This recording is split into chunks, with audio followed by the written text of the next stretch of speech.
So very nice to meet the folks that I haven't met yet. My name is VJ.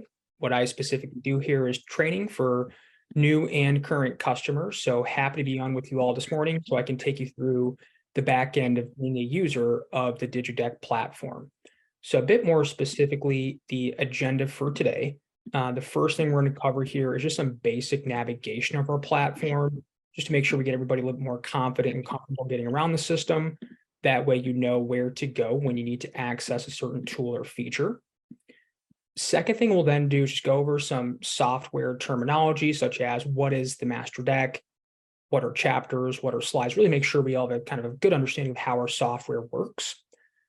Third is when we'll then start to get and make this more interactive and use that guide that I shared with you all via Zoom chat and walk everybody through the process of building a presentation from start to finish, from end to end. So we'll talk about how you upload particular images or files you would need to build a presentation with. We'll then put together a presentation from start to finish. We'll edit a slide. So we talk about how to edit text on a slide, replace an image or video, etc. And we'll then conclude by showing everybody how you share your presentations, as well as how to view statistics. So you can go back and track like who's viewing your deck, how much time you're spending, so on and so forth.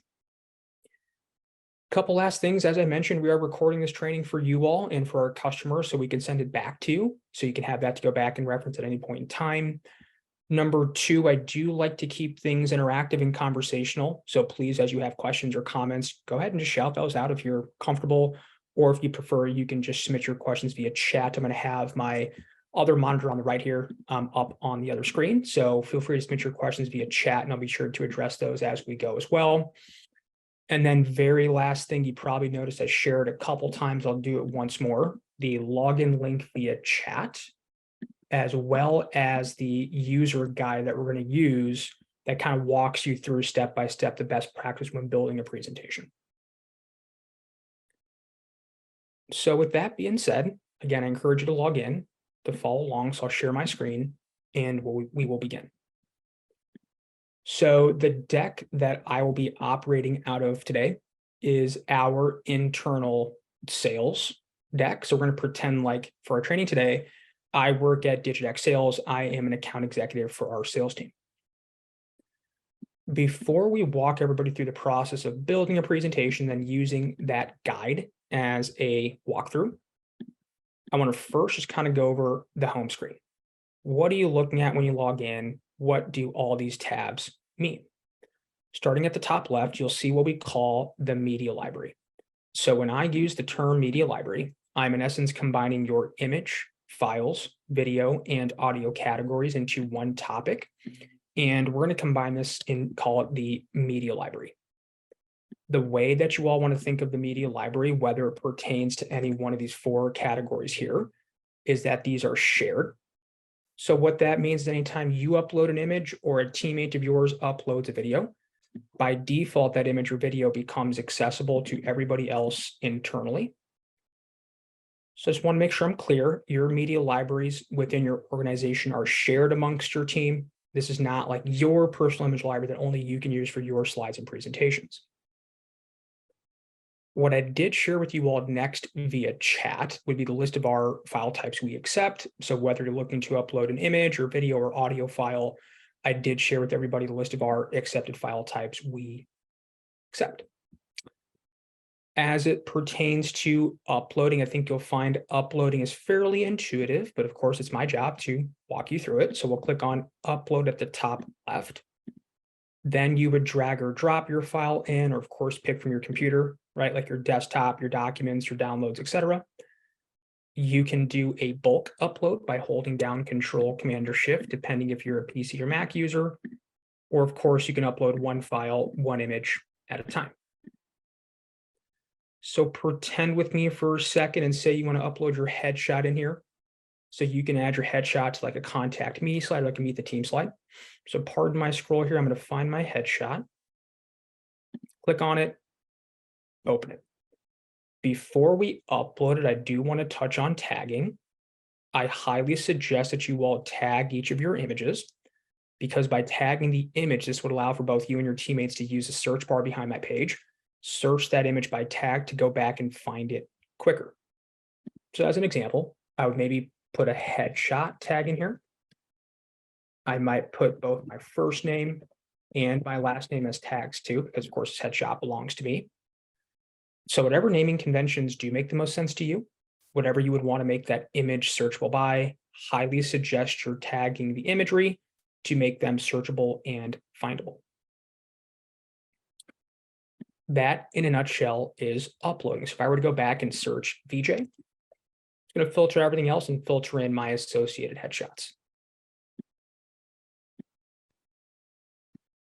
You will likely already notice if you're logged in for the first time into your organization's deck that some of your imagery will already be tagged. You can see those tags at the bottom left of that image. Now, as it relates to video audio, we'll move this a little bit quicker. I think you're going to find it's pretty similar to what I just demonstrated with the image library. Here is where you'd upload any respective video files. MP4, MOV are the accepted file types for video. Audio is an MP3 file type. Quickly navigating back to images, I did forget to just go over one last bit, and that is if you wanted to go back and tag an image after you've uploaded. So let's say you upload this logo and forgot to tag, no big deal. You click right on the image thumbnail, tag to the bottom left to go back and tag an existing image. If you want to do a bulk tag, like let's say you've uploaded 10 and forgot to tag them, no big deal. Again, just click on the 10. You would not need to hold down a hotkey. You can click on, let's call it the 3 for now, right? And then tags bottom left, and I can bulk tag all 3 of these logos at once, save myself some time. Similar process you would take, as you're perhaps noticing, to delete or bulk delete too. Very similar workflow for video, audio. Last but not least, however, would be this Files tab in the middle. What this allows for is a important PDF, Word, or Excel document to be uploaded. Because by uploading an important PDF, Word, or Excel document here, this would then allow for you to take a PDF as an example, and then hyperlink the PDF directly to the text on a slide. So for those on the call that are familiar with hyperlinking a website to text, like click here to view our website, click here to view our upcoming scheduled events, this works the exact same. So let's say you have an order form or a statement of work that you want to include into a slider proposal. So what you'd first do is you'd upload that order form here. And then here in a bit, I'll show you in a text box on the slide, you just type your text, click to download your order form. In the word download, you would hyperlink the text with the PDF. So when your prospect or customer clicks download, they can then print and download that PDF from your presentation or slide directly. So this allows for a PDF, Word, or Excel document to be hyperlinked to text, just like a website. Working back towards the left, when you click on presentations, that then populates what's called your presentation library, giving you all the capability to go back and access just the presentations you have personally created yourself, or take a look at all the presentations created by your teammates too. So all presentations versus mine. Quick summary, we've talked about this presentation library, and then we just last left off going over media library. Any initial questions here off the bat before we transition? I have a quick question. Since we're sharing images and documents with our company, does that mean like if anyone accidentally went in there and deleted something, they could delete something that I uploaded? Theoretically, yes. Now, here's a couple things to follow up on. Sorry, I think you had a follow-up question yourself. Didn't mean to interrupt you. Number one, we do provide metadata, so you'd be able to see who specifically uploads. Number two, as a fail-safe, when you do upload, you have an option to mark as private. This private is unchecked, so you would have to take the step to check it. If checked, that means only you, the uploader, can see this, and those that have an administrative license within your organization could see this too.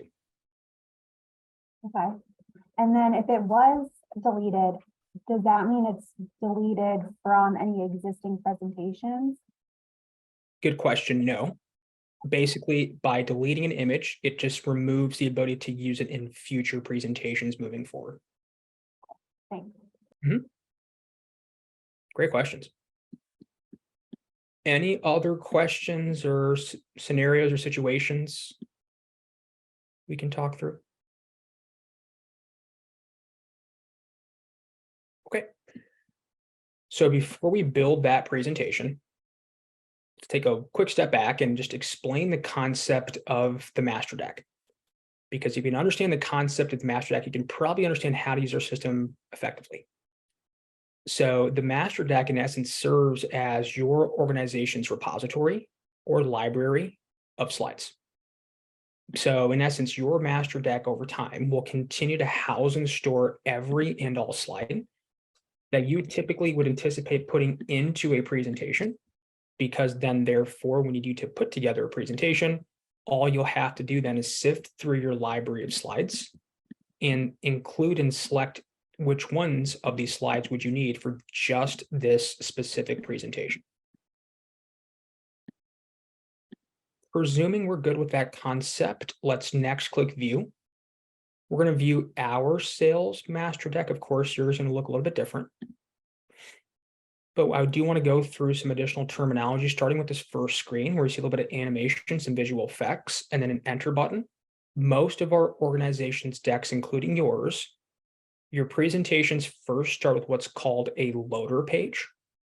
I would say take that loader word literally. So what that means is as your presentation takes 1 or 2 seconds to load, this page right here gives your recipient something to look at that's on brand, that has some animation. And then once your slides load, that is when an enter button appears that directs your recipient to enter your presentation. So most of the folks that are on the call today, your organization and their master deck likely has a loader page first. After the loader page, again, depending on the organization, you might have like your promo video or your sizzle video playing next. If you don't, it goes right to your presentation. But some of our customers, I said the majority of our customers will have their video playing right after the loader page. We call this the intro video from a software perspective. So loader page first, intro video second. After the intro video is when your recipients then land here, which is what's called the main menu of the master deck. A bit more specifically, each master deck is comprised of what are called chapters. You want to think of chapters as sections, topics, categories that comprise your presentation, like the table of contents that tell your story. And then you'll notice when you click into a chapter, again, every deck has different navigation. But when I click into chapters in our sales deck, those chapters then split out into slides that are related to that chapter. So for example, here is our overview chapter. Here is an overview of our company throughout various slides. Partner stories chapter, here are all of our case study partner story slides. So chapters and then slides. So just wanted to make sure we went over some software terminology that'll really help use the system a bit more effectively. So now that we've gone over a bit of the home screen, we've gone over the master deck concept, let's now dive into that user guide. So for those that are following along via chat, I'll share it once more. I did create a guide if you want to follow along. That'll kind of walk you through step by step the best practices when building a presentation. We'll start with getting prepared. So let's say, for example, you need to put together a presentation for T-Mobile. And therefore, you want to upload their logo so you can add their logo to their presentation. So my first step, getting prepared. We got my headshot already in here. Now let's take that one extra step and get the T-Mobile logo in here as well. So click on upload, go right back into my image library, go to my existing files I've already saved, find the logo, open it. Again, before uploading, I'll tag this with maybe a logo tag, T-Mobile. Maybe you all sell by vertical, so I put mobile because it's vertical based. Maybe this is an account that I manage, so I put my name in the tag, and whatever naming conventions make the most sense to you. So we'll get the logo of the prospect in here. We got my headshot in here. We are now ready to build that presentation. So navigating back to the presentation library, we'll create this presentation for T-Mobile by first giving it a title. So we'll say this is a proposal for T-Mobile. Second step here is this logo field. This one is super critical for those that are presenting to a business. If you are presenting direct to business, this is where you do want, again, drop in that logo of who you are presenting to. It's likely your deck has it co-branded. So our software automates the logo and drops it onto the presentation for you. If you are going direct to consumer, this is optional. You can leave this empty. But if you are going direct to business and you want to co-brand your presentation, this is where you want to include the logo of who you are presenting to. Down towards the bottom, we see what are called editing restrictions. This refers to internal editing within your organization. So on a per presentation, you can mark your presentation as public or private. The difference, as you can perhaps see, is that a public presentation means that anybody internally on your team, no matter if they're an admin or user, can view and edit my T-Mobile presentation. This is useful, if you're collaborating with a teammate, if you're looking for some feedback, or if you just want to give visibility so others can kind of check out what you've put together. Private, as it states here, means only you and those that have an admin license can edit and view a private presentation. Public versus private.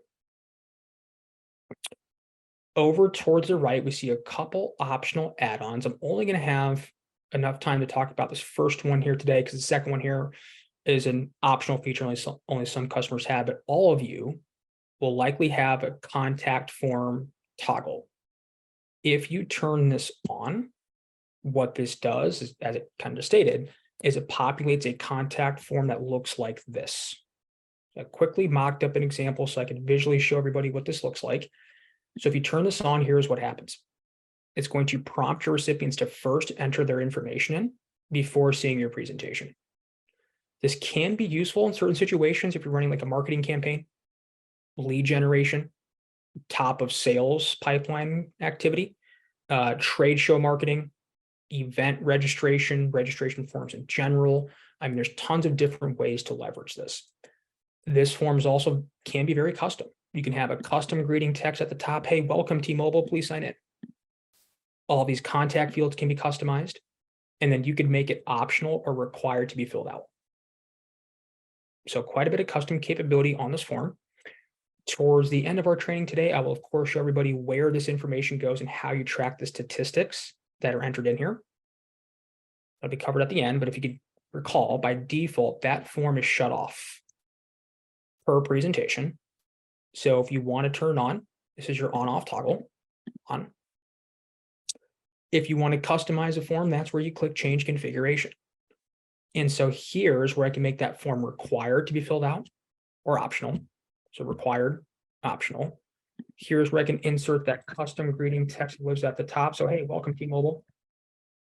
And then here's where I can indicate which fields I wish to capture. Taking a deeper dive into this form, you can change these fields. You're not stuck with the 5. So I already know I'm sending this deck out to T-Mobile. So asking for a company is probably not necessary. So instead, I'm going to drop down this arrow and ask for their job title on that form. Also, as you're maybe noticing, I could make certain fields required and others optional. So for example, I'm going to have first and last name be required to be filled out, and then leave email, phone, and job title as optional. So quite a bit of custom capabilities within this form. Quick summary: presentation title, logo of whom you're presenting to if you are going direct to business, decide your level of internal visibility, and then determine whether or not you want to use a contact form. Next step is you click next, a little bit more specifically to determine how you would like to build your presentation. Sorry, BJ, can I ask a quick question about that contact information form. If Go ahead. someone fills that out, when you look at the statistics later on, can you see how long then that individual spent looking at the presentation, or is it still just by that link? Great question. Let's dive into it right now because it's really relevant. So right here, this is staged, but this is the difference between your form being on or off and optional. Remember, if it's optional, someone could just skip it and we wouldn't know who it is. So in essence, if you leave this form off or optional and it's not filled out or it's not turned on, there's nothing we can do, right? Our software has no way to tell you who somebody is without it on or filled out. So this is the best we got, is that someone has viewed your presentation. We do bring in IP address information like location, device, and browser, regardless if it's filled out or not. But this is what it looks like if the form is off or optional. If it's on and filled out, here's a clear difference, right?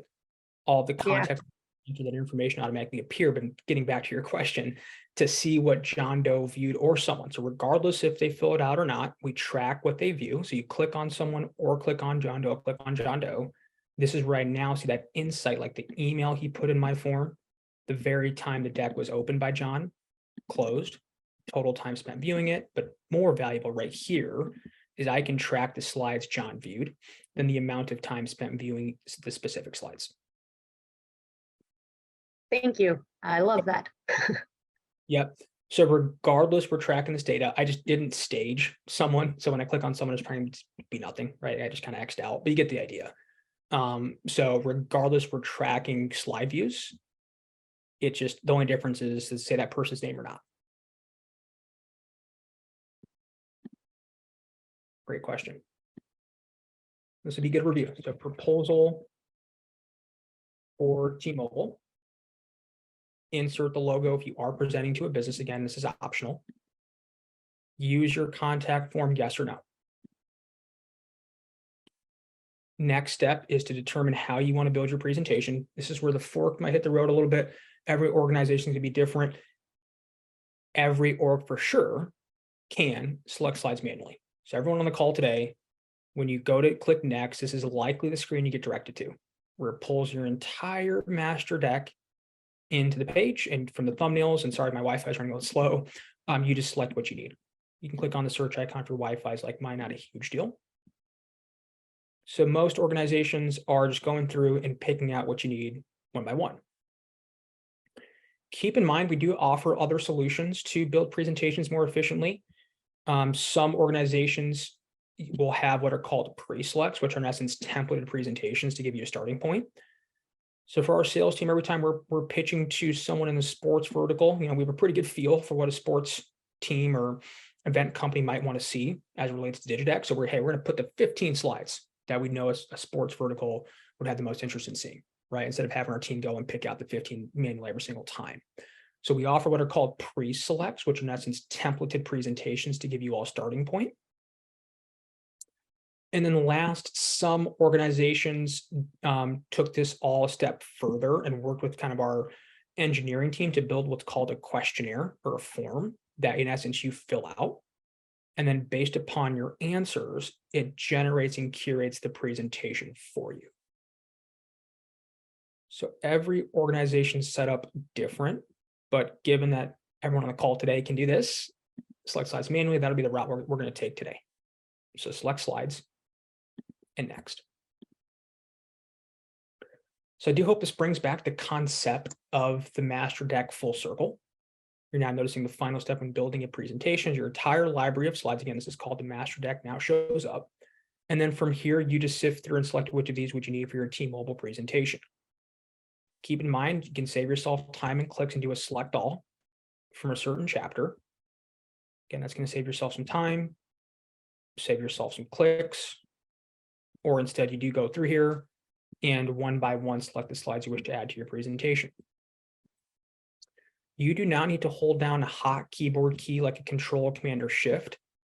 You just click on the slides and our system multi-selects for you. Now, one thing I'm going to do intentionally is I'm not going to pull content in from business effectiveness nor quick start, because I don't think it really pertains to this particular customer. we're just going to skip down to proposal and click on create presentation. Once I click on create presentation, that is as it sounds, it brings me into the presentation so I can now further edit this before I share it out. Couple quick things, and every deck's going to look and feel a little bit different, but on our sales deck, number one, you see the auto population of the logo of the prospect or customer. And then number two, if we'll take a look at our chapter menu, we just see the chapters and slides I select. We're not seeing all of them. We're just seeing the ones I picked for the T-Mobile presentation. So I do want to pause again and check in. How are we feeling? Any questions with how I built the presentation before we get into how to edit it? We just finished the first two steps.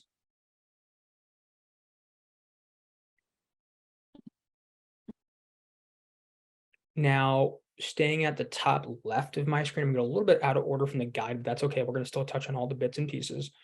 But at the top left, you'll see an add button. You all can probably guess what this does. This allows you to add more to your current presentation. So keep in mind, we are a cloud-based presentation system. So let's pretend and say I sent this proposal out to T-Mobile last week. It's today. They've replied back and they are curious to know a bit more information about how we implement our customers and what our onboarding process looks like. So instead of sending them a whole nother new deck just to include those 4 slides, nope, I'm just going to log back into DIGIDECK, go to my presentation library, click on the deck I sent them last week today, go to my add button top left, go back into my master deck, add in the implementation process slides that T-Mobile requested to see. So all they got to do is open up the same proposal I sent them last week today without needing a new one. And they would automatically see that content added to the existing presentation. Those are all updated lifetime. Also, of course, worth noting, you can create your own slides that don't exist in the master deck. We will create a slide here together in just a few minutes. Just want to first show everybody where to go when needing to add more. Now that we've added more, let's talk about how to reorder your presentation. Starting with chapters. Now that you add the implementation process chapter, and let's say you want to actually bump that up so it's above proposal in your table of contents. So how can you rearrange your chapters? As you first click on presentation at the top left to then reorder. Here we can see our table of contents. The order of our chapters appear from top to bottom, and then to make an adjustment, this is a pretty simple drag and drop experience. You take your mouse, drag and drop that chapter into your preferred location, and this is going to allow for you to rearrange and reorder your chapters. So once again, how I got there, presentation to reorder. Staying on the topic of reordering, let's shift you all towards the top right of my page. We see a feature called Slide Navigator. I really like this feature. It's on that guide as well, because what this does is it puts the entire presentation on one page bird's eye view with a nice zoom in, zoom out toggle. Really helps our customers be able to see from their first slide through the last and what their entire proposal from T-Mobile consists of on one page. A bit more specifically, 2 actions you can take on here. Number one, you can reorder your slides through another drag and drop experience. You take your mouse, click on the thumbnail, drag and drop into your preferred location. This allows for you to rearrange your slide order. Also, as you're perhaps noticing, you can, of course, move slides into different chapters.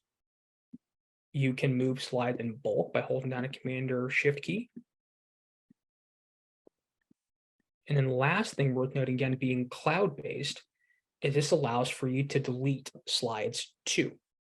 So going back to my hypothetical, we sent this proposal out to T-Mobile last week. It's today. They've replied back and try to upsell them on something, and you know what? They're not interested in that upsell. So what I can do here is get rid of that slide.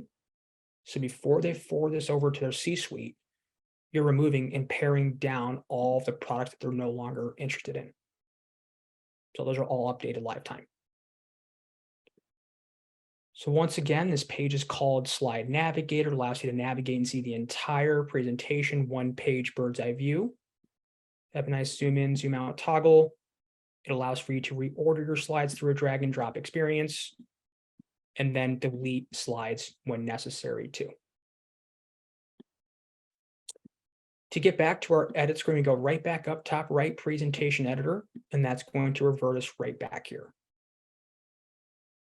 So once more, that was slide navigator top right, and then to come back, presentation editor. All right, just checking in to our user guide here. I believe we completed the top 3 steps. Before we create a new slide, again, just want to check in. Any questions? How are we feeling? Can I go back and review anything before you proceed on? I've got one question, and I might be getting ahead, but I was wondering if we added a chapter or a slide that we wanted to just make a small edit to, how do we make that edit and then save it? Yep. So if you're adding a slide from the master deck that you want to edit. Yep.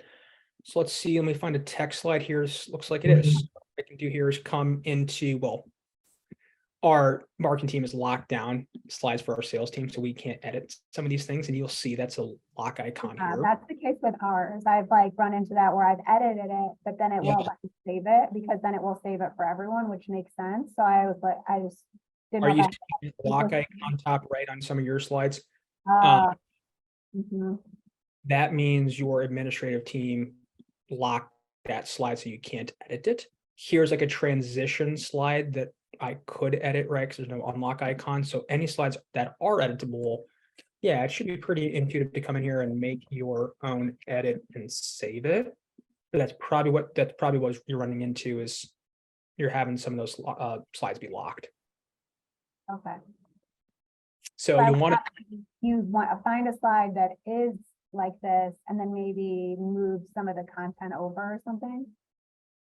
Yep. So if you're likely using a component deck, because we've transitioned softwares over the last couple of years.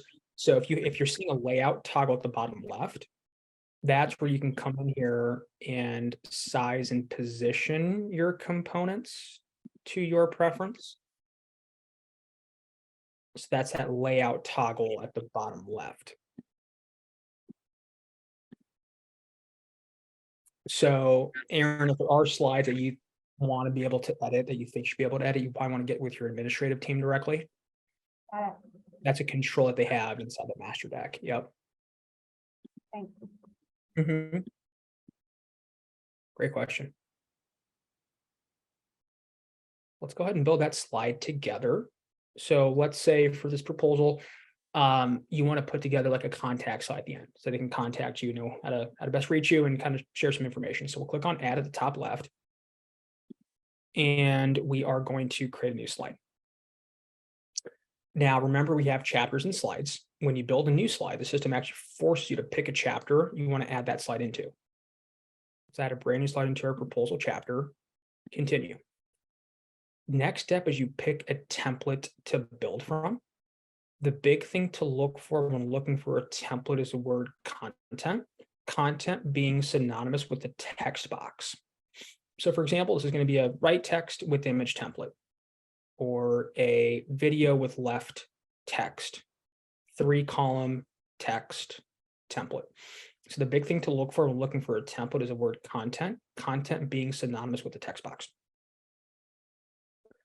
So again, this hypothetical, we're putting together like a contact me slide. Let's just do a content left with an image right. We'll say the contact me, give it a title, and create. When you create from a template, it pretty much is as it sounds. It's going to bring you right into the template, placeholder, text, image, etc.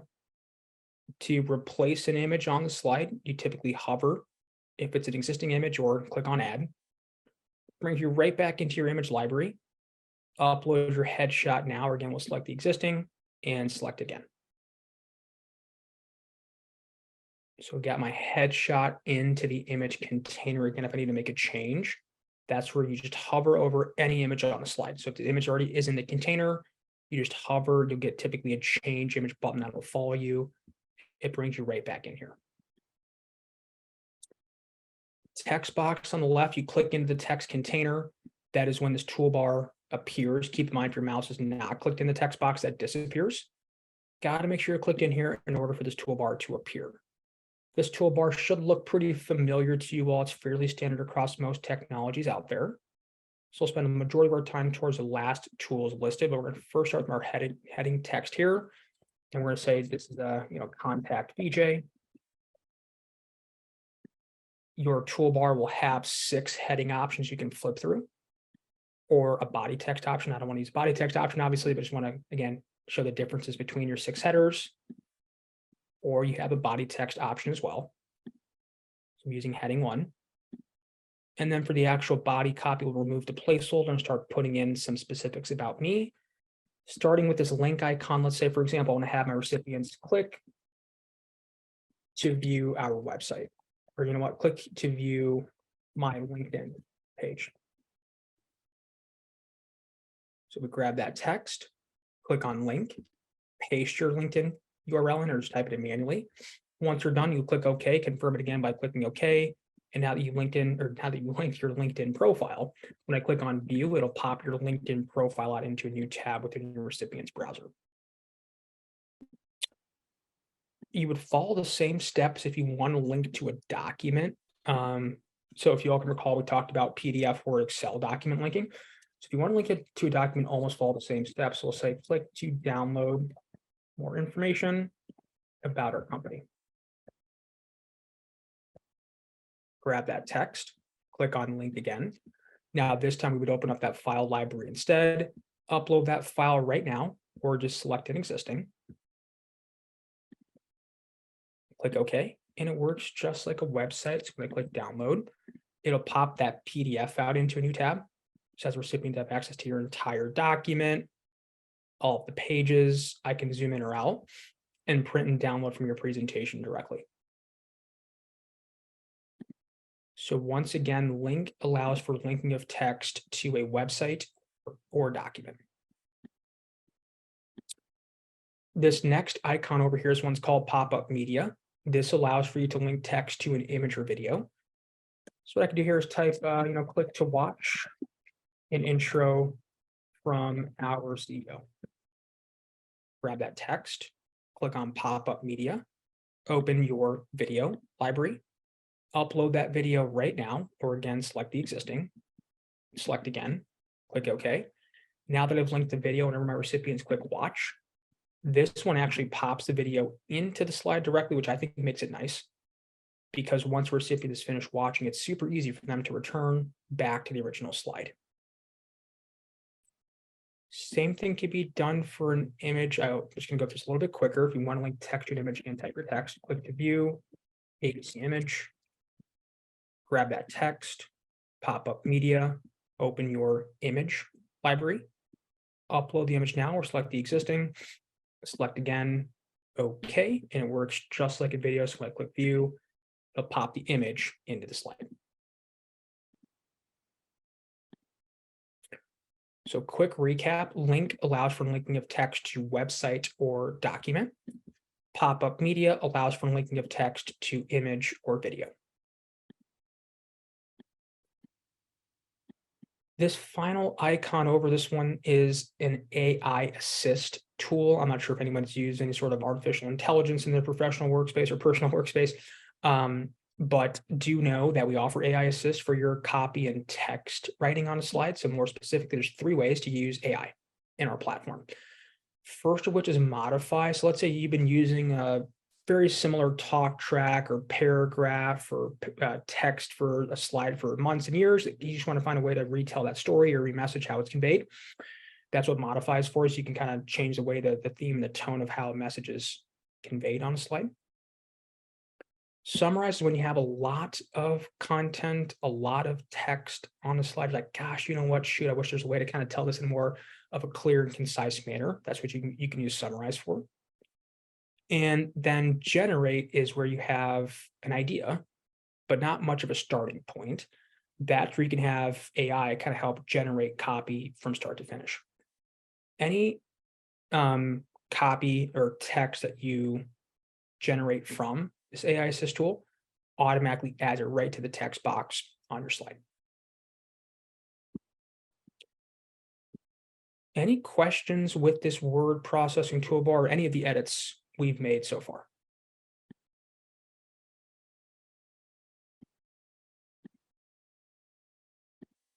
Going back to Aaron's question earlier, remember you have some flexibility. So bottom left, if you click on layout, this is where I can take this text box and perhaps reposition it on the page, resize it, or if I needed to, you can always delete from the page as well. So that layout toggle bottom left gives you the capability to manipulate beyond the template.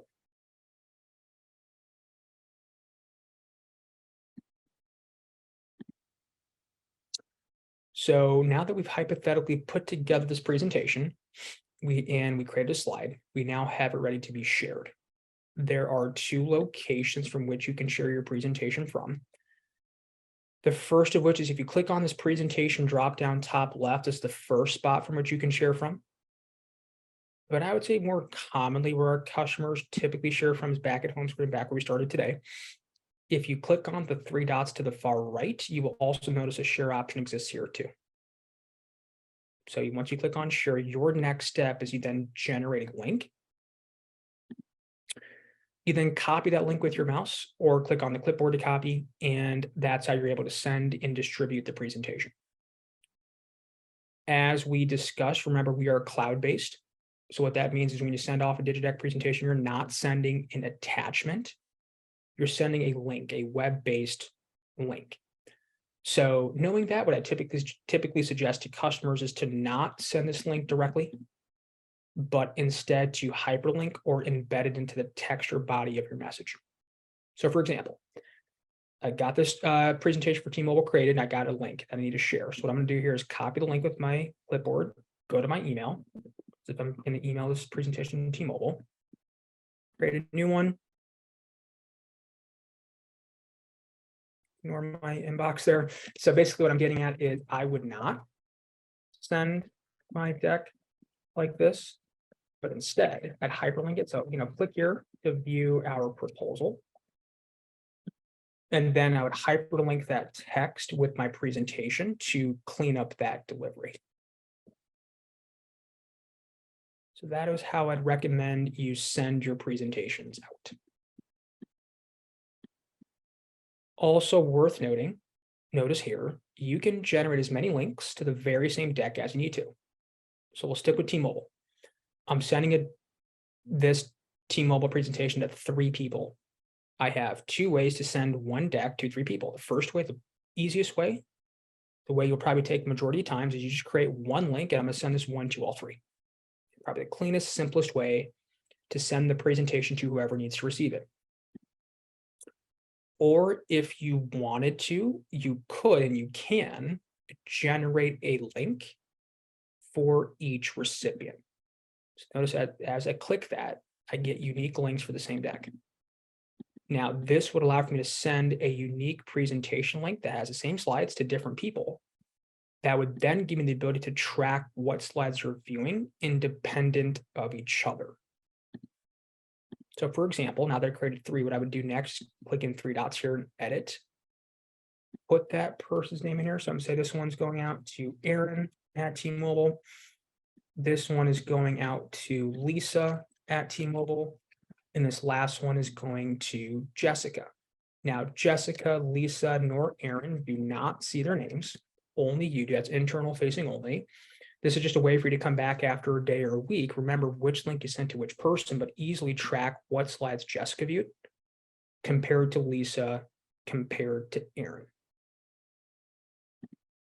That's one way to use this. Outside of T-Mobile, let's talk about other use cases for this. Let's say you're creating an introduction deck that's a couple slides about your company, just an overview of your company. And you have this kind of company overview deck that you're going to use for lead generation purposes. And you want to send this overview deck to 3 different leads.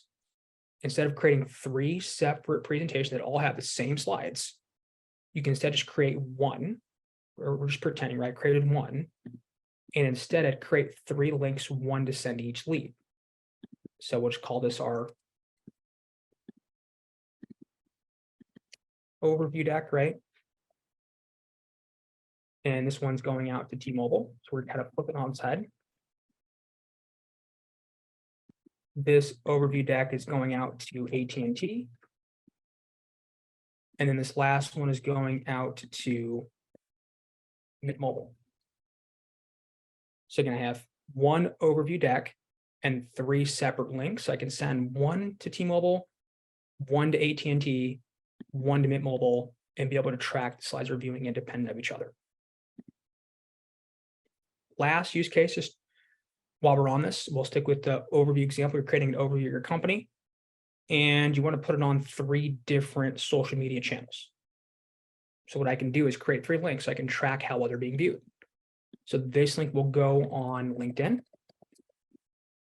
This link is going on Facebook.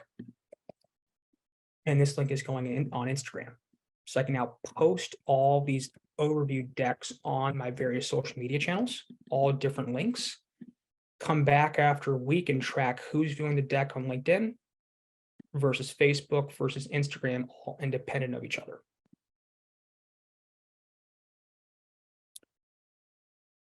So now we've gone through some sharing tips and tricks. We want to go back and view the statistics by clicking 3 dots here towards the right and stats.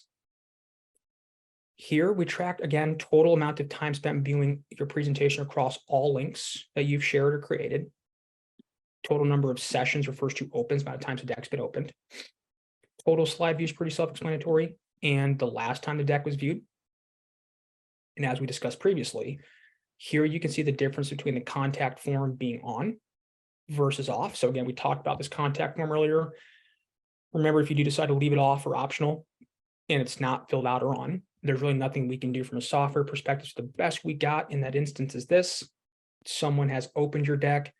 We do bring in location, device, and browser information in from their IP address, but that's the best we can do if your form is off. And then also keep in mind, you get real-time email alerts like the screenshot here. So when someone opens your deck, you're getting alerted via email in live time too. Now, if your contact form is on, here is the clear difference as we talked about, right? That person's name then merges into your statistics. And then whether you're clicking on someone or John Doe, we're tracking slide views no matter what. So I'll click on John Doe. And this is right now, see that additional insight, like the email John Doe put in my form, the very time the deck was opened, closed, total time spent viewing it. But even more valuable here is I can track the slides John viewed, and then the amount of time spent viewing each slide. So when I have a second, third, or follow-up conversation, really helps me guide and prioritize what I should focus on the most. Covered quite a bit today. We have 8 minutes left before we use the rest of our time for kind of open Q&A. Help and support, we have help and support in our product top right. You'll see a question mark icon. If you click in that question mark icon, that brings you to our help center. Let's say you forgot how I edited those share links to put the name in of the prospect or the customer.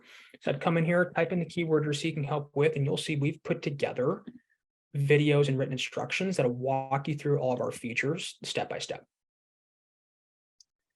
If you're looking for a bit more hands-on help and support, we do offer up live support chat by clicking the chat icon top right. That's our live support team.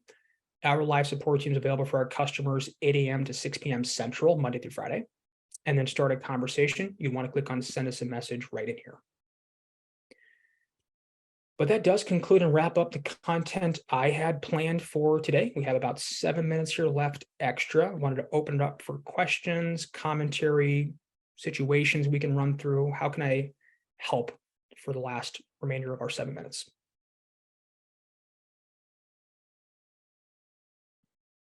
Any questions? Anything I can go back and run through, slow down, review?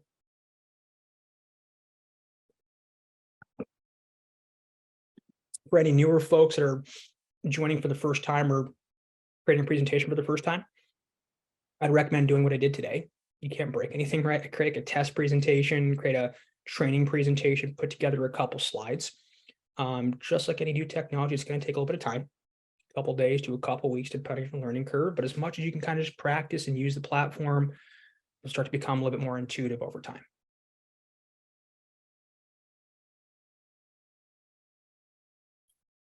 Happy to take any questions. Are there any situations we can talk through that you ran into that you got stuck in?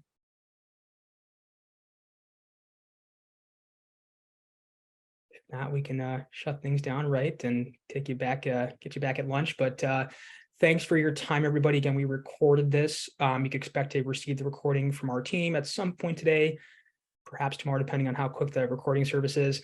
Otherwise, thanks again for your time. We do these quarterly. So you want to look out for our newsletters that have our next quarter's training.